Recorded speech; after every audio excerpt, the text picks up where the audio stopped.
selamat datang di channel Grid Auto. Daihatsu Rocky e-Smart Hybrid. Ya, mungkin meskipun teman-teman sudah familiar dengan Rocky karena ya sudah lebih dulu hadir di Indonesia. Tapi ini adalah versi yang lebih menggugah, teman-teman. Jadi Daihatsu di momen Gias 2025 itu secara resmi meluncurkan Rocky e-Smart Hybrid. Artinya teman-teman sudah bisa membeli. Tinggal pertanyaannya nih, ini seperti apa sih sistem hybridnya? Karena banyak kan pilihan hybrid, termasuk yang sudah ada di Indonesia. Itu pertanyaannya, seperti apa hybridnya, lalu sespesial apa dia? Selain fakta bahwa ini merupakan CBU Jepang, ada nggak hal lain yang membuat Rocky e-Smart Hybrid pantas untuk mendapat perhatian kita semua? Pantas untuk dianggap sebagai Rocky yang spesial. Ini ulasannya.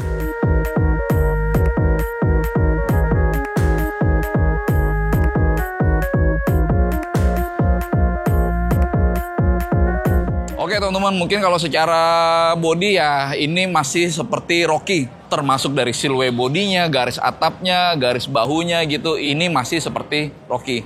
Tapi ada beberapa detail yang membedakan antara Rocky e-Smart Hybrid dengan Rocky yang lain. Pertama, ada tulisan e-Smart. Jelas ini nggak ada di Rocky yang lain. Itu pertama. Terus kedua, kalau teman-teman perhatiin, ini bautnya 5 nih teman-teman, bukan 4. Jadi ya itu udah menjadi penanda berikutnya. Lalu ini teman-teman di bawah spion ada mirror kaca untuk yang cakupannya lebih luas untuk menjangkau arena blind spot gitu. Terus di belakang pun juga kelihatan ya ada logo e-Smart Hybrid dan ini sebagai penanda gitu. Ini di latarnya biru hybrid gitu, tapi secara keseluruhan apakah dia menjadi mobil yang sosoknya dari tampilan gitu maksudnya ya berbeda banget dari Rocky yang lain? Saya ngerasa enggak ya. Ya ini terasa low profile. Yes, bener. Terasa low profile. Apalagi karena warna velgnya itu silver, jadi kayak biasa banget gitu. Ketika banyak pabrikan zaman sekarang itu sudah menggunakan warna gelap atau misalnya two-tone gitu ya, ini masih dengan silver. Jadi nggak ada impresi berlebih, tapi ini bukan hal yang susah teman-teman untuk ditingkatkan tampilannya, ya tinggal ganti velg gitu kan. Ya itu nggak seribet misalnya kalau fitur-fitur yang kayak traction control, stability control, apalagi ADAS gitu ya, bukan. Velg mestinya nggak susah.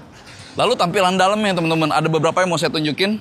Ini teman-teman, jadi dia punya fitur S-pedal, kelihatan di dashboard sebelah kanan pengemudi. Dia bisa kayak ini, one pedal operation. Jadi untuk mengontrol kecepatan baik berakselerasi maupun deselerasi ketika itu diaktifkan bisa dengan satu pedal aja. Itu feel berkendara yang nggak mungkin didapat oleh Rocky biasa. Kita kayaknya langsung aja ya untuk cobain gimana sih feel dari hybridnya e-Smart Rocky. E-Smart Hybrid. Yang pasti teman-teman, kalau ditanya apakah ada perbedaan legroom, headroom gitu, enggak. Ini masih seperti biasa, termasuk bagian belakangnya pun juga nggak ada yang signifikan gitu. Tetap dengan bentuk bodinya sama. Jadi ya sesuatu yang kalau teman-teman sudah nyaman dengan layout Rocky sekarang ya didapatkan juga di sini. Yang pasti saya suka teman-teman dengan ini pelipatannya, teman-teman lihat deh. Saya selalu suka dengan pelipatan lantai rata, dan ini meskipun yang nggak rata-rata banget gitu ya, oke, tapi dia bisa memberikan feel yang mirip. Jadi untuk mengakomodir barang gitu ya, lantai rata oke. Yes.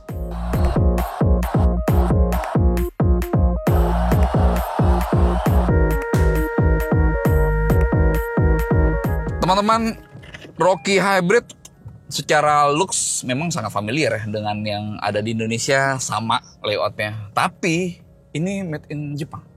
Jadi kita bisa berekspektasi, saya bisa nih ternyata menemukan kalau ternyata build quality-nya beda teman-teman. Ini kayak lebih solid gitu. Material yang dipakai, terus kemudian suara ketika nutup pintu gitu ya, itu terasa lebih paten. Dan kayaknya saya perlu tunjukin nih bunyinya kayak gimana sih yang rasanya paten itu. Ini di arena test drive teman-teman. Saya perlu cari tempat yang aman. Oke, nih pintunya. bunyinya lebih dep gitu ya. Jadi ya memang hal pertama yang memberikan impresi positif justru dari build quality-nya. Mantep ya. Oke, ini sistemnya serial teman-teman, hybrid serial. Dia ada motor bakar, ada motor listrik ya, motor bakar disebut ICE mesin gitu ya. Tapi keberadaannya itu hanya untuk mengisi baterai. Sementara mobil berjalan sepenuhnya dengan motor listrik. Dan ditanya apakah motor listriknya oke untuk menggerakkan Rocky Hybrid? Oke banget teman-teman, oke banget. Yang paling mencolok adalah soal torsi. Sampai 170 Nm dan itu lebih besar di antara ya semua Rocky atau race ya kan. Jadi ya emang enak sih untuk berakselerasi. Dia enak, saya coba lagi. Bahkan traction controlnya nyala tuh. Artinya ya tadi ada potensi spin, lalu kemudian diintervensi sama sistem untuk dikurangin tenaganya. Ya artinya torsi tenaga itu besar gitu. Diklaim sama Daihatsu dia bisa 0-100 dalam 10 detik teman-teman. Jadi akselerasinya kenceng. Ini mobil kenceng. Kalau untuk sistem mungkin teman-teman tahu ya, hybrid itu umumnya di dunia saat ini ada beberapa yang dipakai secara general oleh banyak pabrikan. Pertama adalah mild hybrid, itu yang paling sederhana, mungkin secara sistem lebih simple, tapi untungnya dia bisa lebih murah secara cost production. Lalu kemudian harga jualnya jadi lebih bisa ditekan.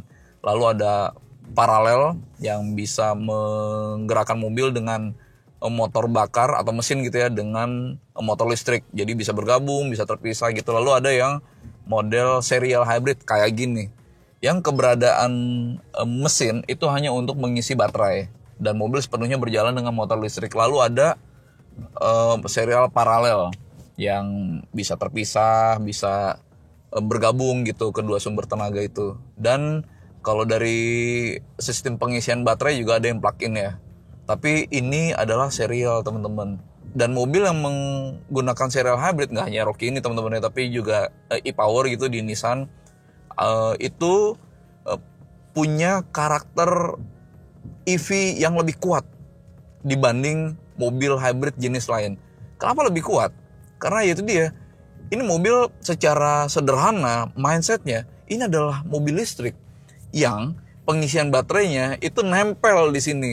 Jadi nggak perlu sumber eksternal. Mau ngisi baterai ya pakai mesin yang nempel di mobil ini kan. Kira-kira gitu. Dan apa untungnya? Untungnya adalah mobil dengan motor listrik itu punya keunggulan, misalnya kalau baterainya sedang penuh gitu ya rasanya hening-hening saja gitu pertama. Terus kedua, motor listrik itu nggak punya power band atau torque band gitu ya. Nggak ada grafik peaknya di mana gitu kan. Jadi ya torsi besar itu lebih instan rasanya. Lebih cekatan berakselerasi. Dan buat sebagian orang itu jadi enak banget nih buat bergerak gitu atau di perkotaan gitu.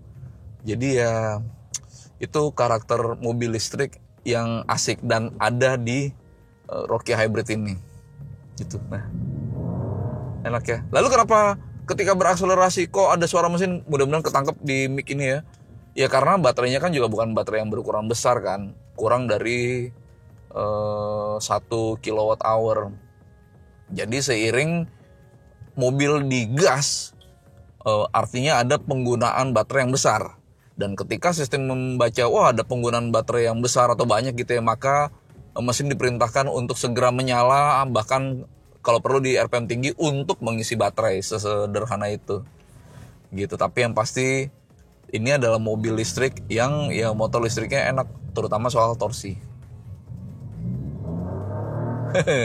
Oh iya teman-teman, ini menggunakan mesin WA-VE-X. Sama seperti Rocky lokal, cuma dengan X di seri mesinnya itu dia artinya menggunakan Atkinson cycle yang orientasinya untuk efisiensi. Gitu. Jadi dari impresi saya, ini adalah mobil sebenarnya Rocky kan juga udah enak ya akselerasinya ya sebagai compact SUV. mesinnya juga udah support gitu, tapi menggunakan sistem hybrid ini makin enak lagi, makin cekatan. So, impresi positif dari saya di first drive ini, pertama adalah build quality-nya ternyata memang oke banget, materialnya, semuanya gitu, termasuk suara yang tadi saya sampaikan. Lalu kemudian motor listriknya itu pun juga bisa memberikan kecekatan yang lebih baik. Dan kalau ditanya seberapa irit dia, karena bagaimanapun ini hybrid yang tetap menggunakan bahan bakar ya, ternyata klaimnya itu angkanya fantastis teman-teman. Fantastis dalam arti di metode Japan Cycle 08 ini disebutkan atau diklaim ya bisa berjalan dengan 34 km per liter. Saya optimis angka seperti itu niscaya dicapai, karena ya sistem hybrid pertama, terus kedua nih mobil yang kompak sehingga bobotnya ringan, sehingga meringankan beban motor listrik yang kemudian nggak terlalu banyak ambil baterai, yang kemudian nggak terlalu sering menyalakan mesin gitu urutannya kan ya. Kalau ditanya apakah itu efisiensi yang luar biasa, iya, di atas 30 km per liter itu luar biasa bahkan untuk mobil hybrid ya. Jadi Rocky yang secara alami sudah irit dengan sistem ini mestinya sih semakin dahsyat iritnya.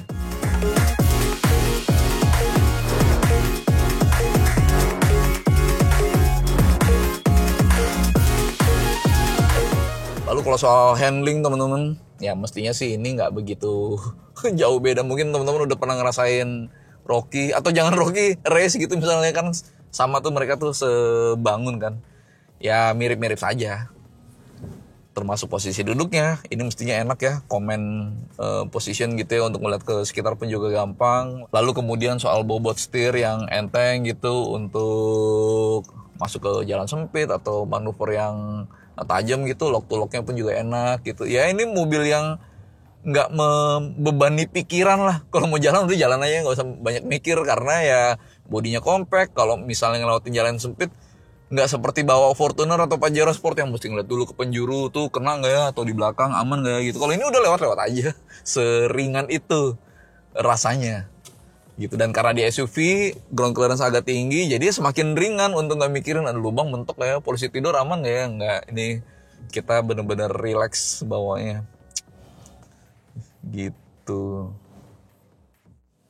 Nah ini teman-teman, kalau pas lagi baterainya sudah terisi, masih penuh gitu ya, atau mendekati penuh, ini nggak kedengeran kan mesin bakarnya, ya udah ini jalan kayak mobil listrik gitu, hening, nggak ada getaran. Mungkin itu titik dimana Rocky ini jadi terasa aneh ya buat yang terbiasa sama Rocky lokal, nggak ada bunyinya, nggak ada getarannya gitu. Nah teman-teman, tadi kan ketika berakselerasi 170 Nm gitu ya, itu diintervensi mulu sama kontrol traksi. Sekarang kontrol traksinya saya matiin. Saya mau coba berakselerasi dari diam ya. Oke, coba rem, gas. Wow, Rocky, kenceng ya, asik bener nih jadi ini.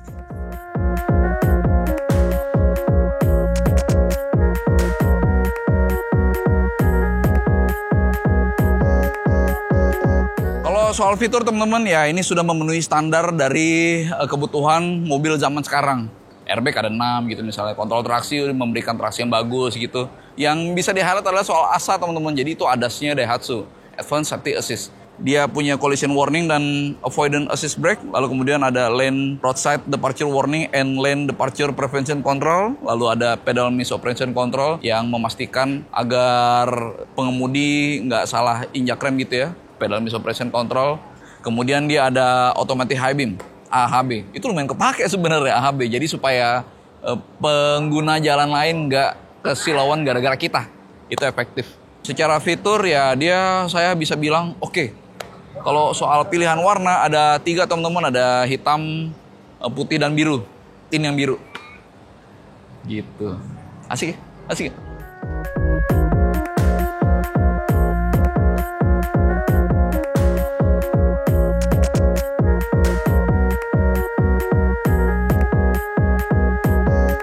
So teman-teman, saya bisa mengatakan bahwa beberapa hal yang menarik dari Rockie Hybrid adalah soal pertama justru build quality-nya. Bahkan sebelum mobil itu berjalan, sebelum impresinya itu terasa gitu ya.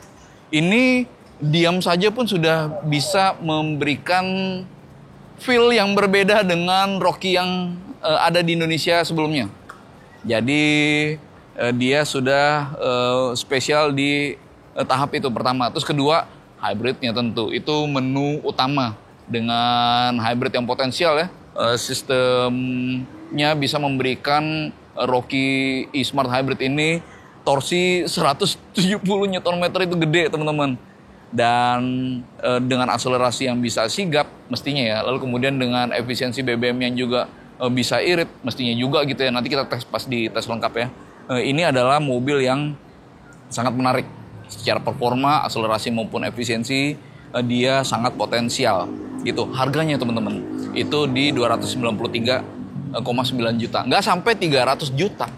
Nggak sampai 300 juta. Dan dia bisa compete dengan Frong misalnya. Frong yang SGX itu kan paling mahal di 311-an juta ya. Artinya sudah di atas 300 juta. Sementara ini di bawah 300 juta. Dan itu titik kedua di mana Rockie Hybrid menarik. Jadi harganya kompetitif. Rockie e-Smart Hybrid. Jadi gimana menurut teman-teman? Rockie Hybrid dengan sistem serial ya, e-Smart Hybrid itu oke apa enggak?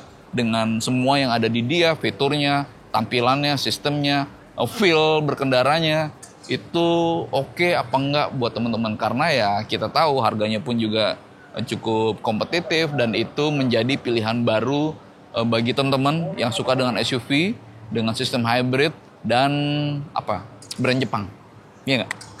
Mungkin itu dulu teman-teman dari saya. Terima kasih sudah menonton dan sampai ketemu di video Grid Auto berikutnya. Terima kasih.